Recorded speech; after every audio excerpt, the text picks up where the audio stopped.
कि short term trading stock market में क्या होती है। तो सबसे पहली बात तो आती है कि शॉर्ट टर्म ट्रेडिंग होती क्या है। जिस तरीके से नाम से ही पता चलता है कि एक शॉर्ट टर्म के लिए ट्रेड करना, एक छोटे समय के लिए ट्रेड करना।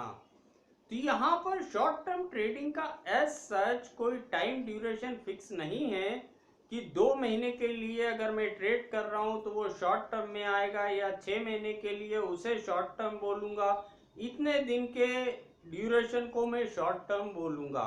यहाँ एज सच कोई फिक्स डेट नहीं होती, कोई फिक्स टाइम नहीं होता। फिर भी नियर अबाउट अप्रॉक्सीमेट अगर हम 1 ईयर तक के लिए ट्रेड करते हैं, विद इन 1 ईयर में खरीद के हम सेल आउट कर देते हैं, तो उसे एक शॉर्ट टर्म ड्यूरेशन माना जा सकता है कि विद इन 1 ईयर में हमने उसे खरीद के सेल आउट कर दिया। तो ये शॉर्ट टर्म ड्यूरेशन एक हम 1 ईयर के क्राइटेरिया को मान सकते हैं अप्रॉक्सीमेटली।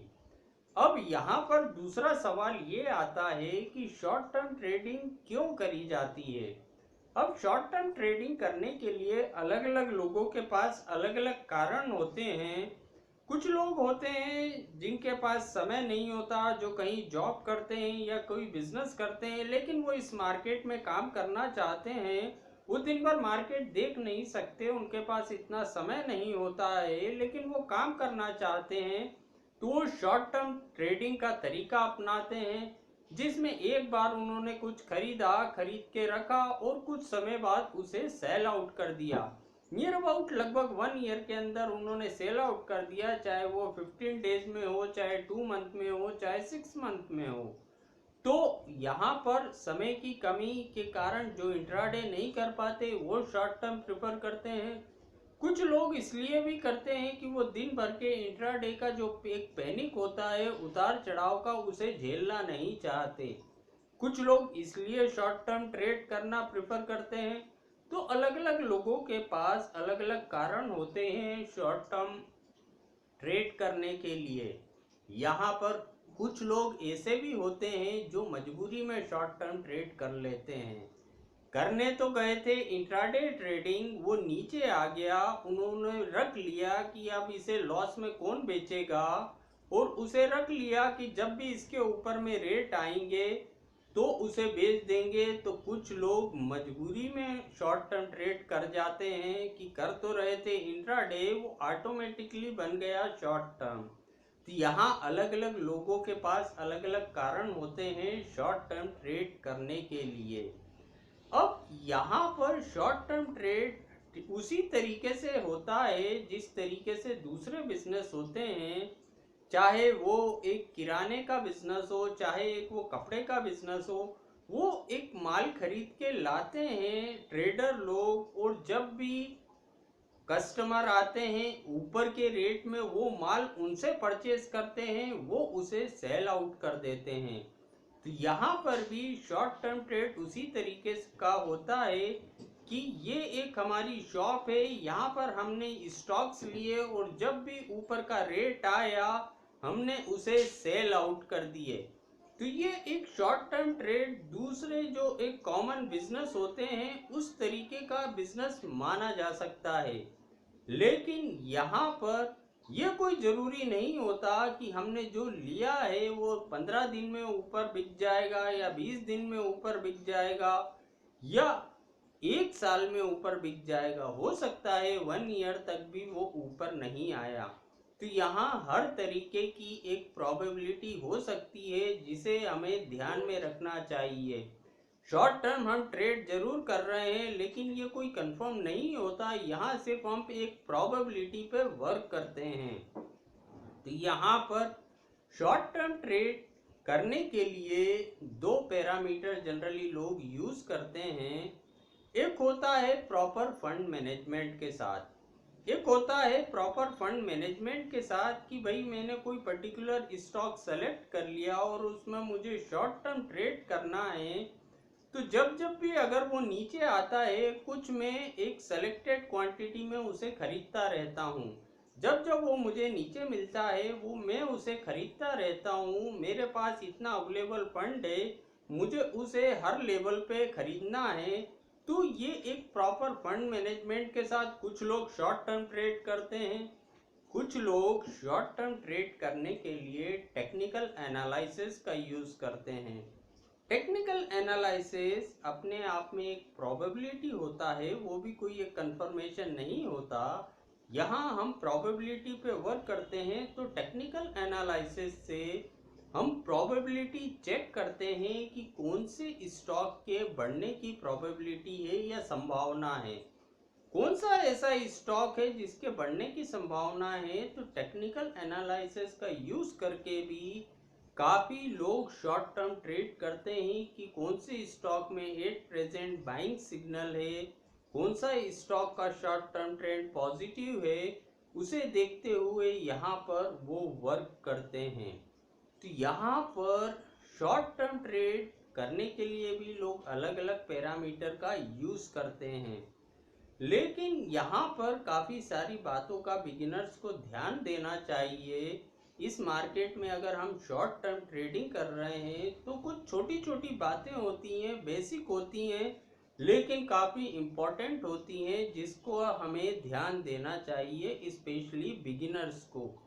क्योंकि बिगिनर्स ही होते हैं जो काफ़ी स्पीड में इस मार्केट में आते हैं, लेकिन आते से ही उन्हें अगर यहाँ एक्सपीरियंस खराब मिले तो वो अच्छी बात नहीं होती। तो सबसे इम्पोर्टेंट बात होती है, सबसे पहले तो यहाँ पर किसी भी मजबूरी में शॉर्ट टर्म ट्रेडिंग नहीं करना चाहिए कि करने तो गए थे इंट्राडे, उसे बना दिया हमने शॉर्ट टर्म। अगर हम शॉर्ट टर्म ट्रेड करना चाहते हैं तो वो एक प्री डिसाइडेड होना चाहिए कि मैं इस मार्केट में शॉर्ट टर्म ट्रेड करने के लिए आ रहा हूँ।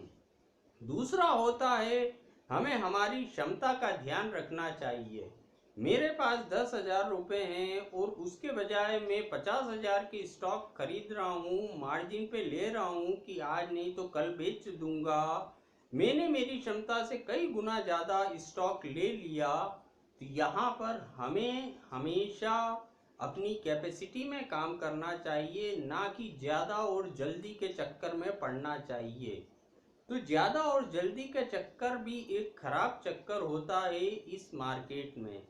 यहाँ पर हमें हमारी कैपेसिटी के अनुसार काम करना चाहिए, प्रॉपर फंड मैनेजमेंट के हिसाब से हमें वर्क करना चाहिए। मेरे पास इतना पैसा है, किस स्टॉक को मैं लेना चाहता हूँ, मैं टेक्निकली उसे लेना चाहता हूँ।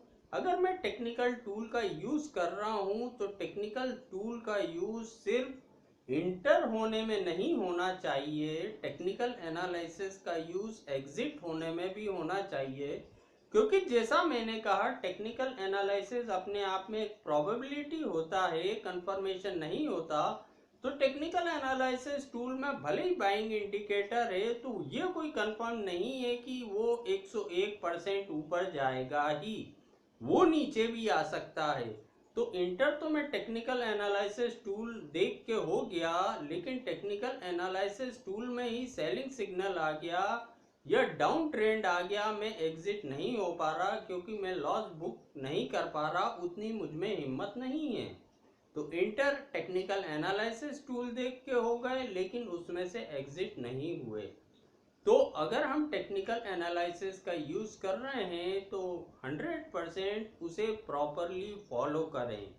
टर्म ट्रेडिंग में चाहे टेक्निकल एनालिसिस का यूज़ करें, चाहे किसी भी ट्रेडिंग टेक्निक का यूज़ करें विथ प्रॉपर फंड मैनेजमेंट, लेकिन हमेशा कोई सा भी तरीका यूज़ करने से पहले हमें एक प्रॉपर प्लान बनाना चाहिए, एक प्रॉपर प्लान के तहत काम करना चाहिए इस मार्केट में कि ये काम मैं इस प्लान को ध्यान में रखते हुए कर रहा हूँ। ऐसा नहीं होना चाहिए कि मैंने काम तो शुरू कर दिया लेकिन कोई ऐसी परिस्थिति आई जिसका मेरे पास जवाब नहीं था, कोई ऐसी सिचुएशन आई जिसका मेरे पास जवाब नहीं था। इस मार्केट में हर चीज़ पॉसिबल है, वो ऊपर भी जा सकता है, वो नीचे भी आ सकता है, वो कहीं भी जा सकता है।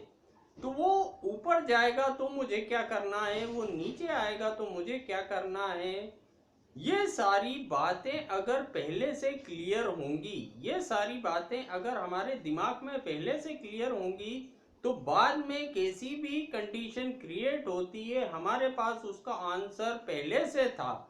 हमारे पास उसका आंसर पहले से होने की वजह से हम यहाँ पर एक डिसीजन काफ़ी इजीली ले सकते थे। नहीं तो अगर हमारे पास कोई प्लान नहीं होता, कोई प्लानिंग नहीं होती, तो कोई ऐसी सिचुएशन हमारे सामने आ जाती तो जिसके कारण हमें पूछना पड़ जाता लोगों से, अब मैं क्या करूं, मेरा स्टॉक इतना नीचे चला गया, अब मैं क्या करूं, मेरा स्टॉक यहाँ चला गया, अब मैं क्या करूं, मुझे इतने पैसे लग रहे हैं, अब मैं क्या करूं।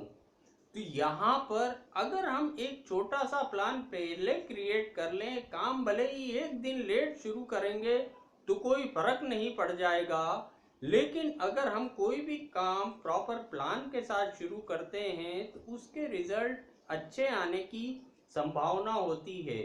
तो ये एक शॉर्ट टर्म से रिलेटेड कुछ बेसिक जानकारियां थी जो बिगिनर्स को होना चाहिए, जो इस मार्केट में आते हैं कि इन छोटी छोटी बातों का हमें ध्यान रख के यहाँ पर काम करना चाहिए। तो अगर हम इस मार्केट में आते हैं तो हम काफ़ी लंबे समय तक इस मार्केट में काम करते हैं। तो अगले वीडियो में बेसिक फॉर बिगिनर की सीरीज में कुछ और नए पॉइंट के साथ मैं आपके सामने फिर आऊँगा। Thank you.